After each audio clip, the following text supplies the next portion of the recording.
Ya,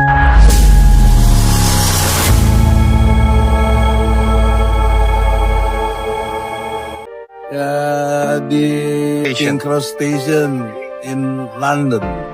Nice. Insyaallah, I want go to Amnesty International. Insyaallah menjelaskan segala sesuatu yang baiklah untuk Indonesia yang seharusnya. Saya kira demikian. Nanti sampai tiba di Amnesty kita buka lagi. Terima kasih.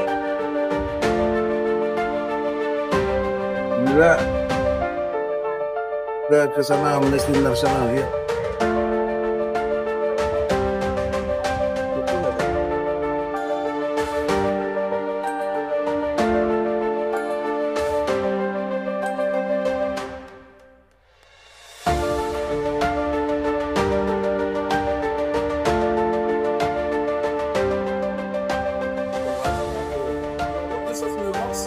Ya. Alhamdulillah baru tiba di Amnesty International London ya, bukan di Cikretek. Saya kesini ada dukungan dari FDI dan FDI, Forum Diaspora Indonesia. Ada kurang lebih 25 atau 26 negara, pimpinan Chris Komari dan sekjennya Mas Agus Widanto. Jadi saya bersyukur teman ini membantu menjelaskan mengenai posisi yang benar tentang ijazah palsunya Joko Widodo.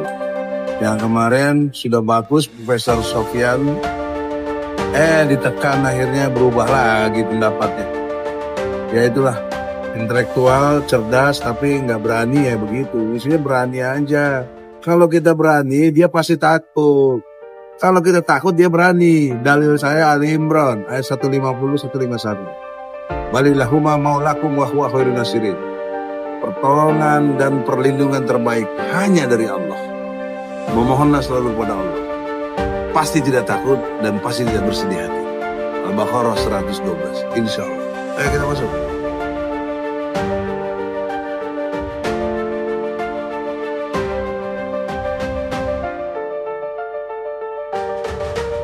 Masuk.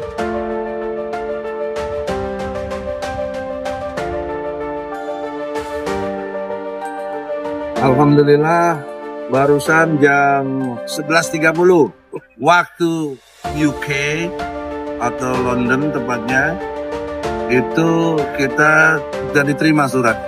Biasanya nggak ada kayak begini-begini, tapi kita kekeh cek Sundama ya, minta ada tanda terima. Nah, dia keluarkanlah tanda terimanya begini, nanti suruh korespondens. Jadi teman-teman di FDI, tolong dengan hormat, Mas Kris, Mas Agus, proaktif menanyakan surat ini. Yang jelas tertera di sini, we have received the following letter. At Following letter, ya. 11:30. Amnesty International tanggal 18 bulan 7 tahun 2025. Nah ini. Sagus sebagai sekjen, amanah saya sebagai yang mengantarkan surat. Kenapa saya mau? Karena di dalamnya ada memperjuangkan teman-teman. Paling tidak ada 12 teman-teman, termasuk diri saya, yang dikriminalisasi. Kriminalisasinya adalah Egy Sujana itu sudah dikenal kurang lebih 35 tahun berjalan menjadi advokat. Nggak sebentar loh 35 tahun tuh, senior masuk.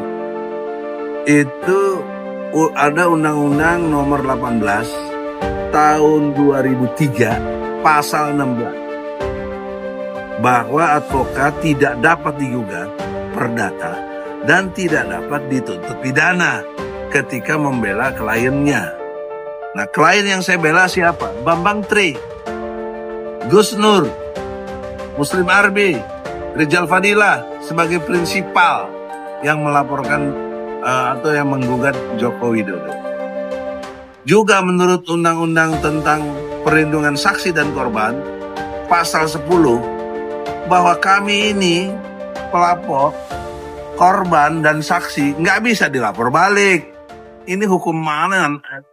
Hukum rimba yang dipakai, mentang-mentang berkuasa kalian seenak jidatnya aja. Kurang ajar gitu loh. Saya kasih tahu ilmu hukum tuh nggak boleh begitu. Tapi kenapa kami diperlakukan gitu? Bahkan yang kedua, standing point saya ini atau legal standing saya ini advokat. Dijamin undang-undang advokat. Ada di pasal 5 bahwa advokat setara dengan polisi, jaksa, hakim. Kami ini penegak hukum. Kok kenapa kalian nggak ngerti hukum? Heran saya. Kok pada takut sama Jokowi? Jokowi kayak jadi Tuhan, nggak berani dilawan. Siapa yang lawan Jokowi jadi kafir gitu. Ini yang nggak benar. Ini musyrik. Nggak boleh dalam Islam itu.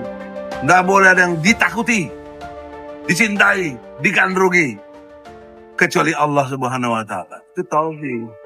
Kalian kalau lebih takut tunduk patuh kepada Jokowi, heran saya. Sudahlah, saya difitnah sana sini tapi saya buktikan. Dalam negeri saya ada ikhtiar maksimal 3 kali loh ke pengadilan. Pengadilan Jakarta Pusat sekali tahun 2022, kemudian tahun 2023 pengadilan di negeri Solo, Surakarta, tahun 2024 di pengadilan negeri Jakarta lagi, baru ketemu si Otto itu. Dan Otto telah memberi keterangan palsu di pengadilan. Otto mengatakan ada ijazah aslinya, tapi hingga hari ini termasuk gelar perkara di Bareskrim, nothing, tidak ada yang bisa menunjukkan ijazah asli Jokowi. Tapi kenapa dibilang asli? Masya Allah. Saya tidak bermaksud mendegradasi kepolisian. Saya cinta dengan polisi. Dari dulu saya baik sama dia. Terutama zamannya Pak Nugroho Jayusman. Waktu Kapolda, saya udah mulai berinteraksi udah lama itu. Bersahabat, bahkan bikin indemo bersama Bang Hariman. Jadi, saya sedih kepolisian kok bisa ditunggangi oleh si Jokowi gitu loh.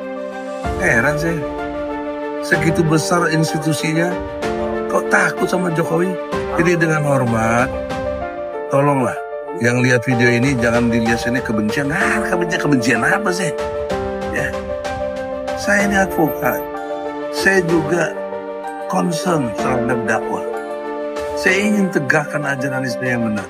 Saya ingin orang Indonesia tidak musyrik, tidak takut pada siapapun, kecuali Allah. Begitu aja.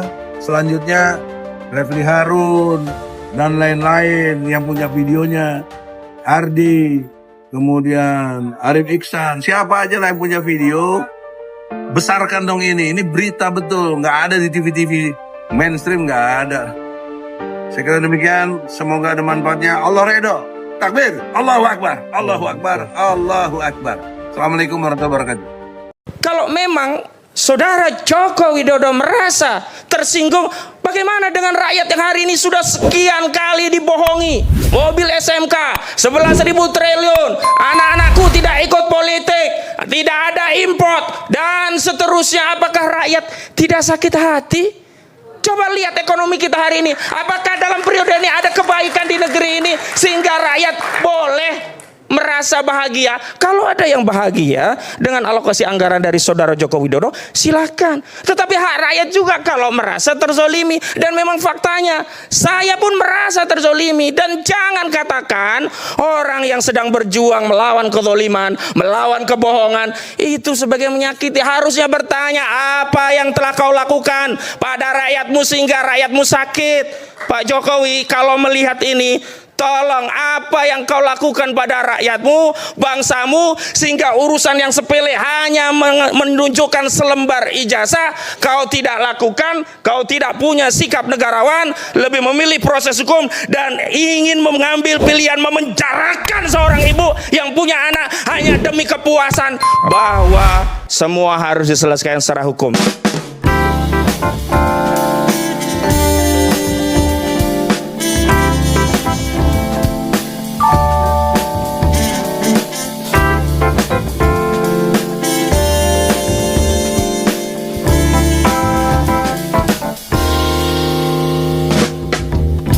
난 구름 위를 날고 있어. 아래엔 간혹 도시가 보이곤 해. 그 도시에는 또 다른 내가 하늘에 떠가는 비행기를 올려다보고 있겠지.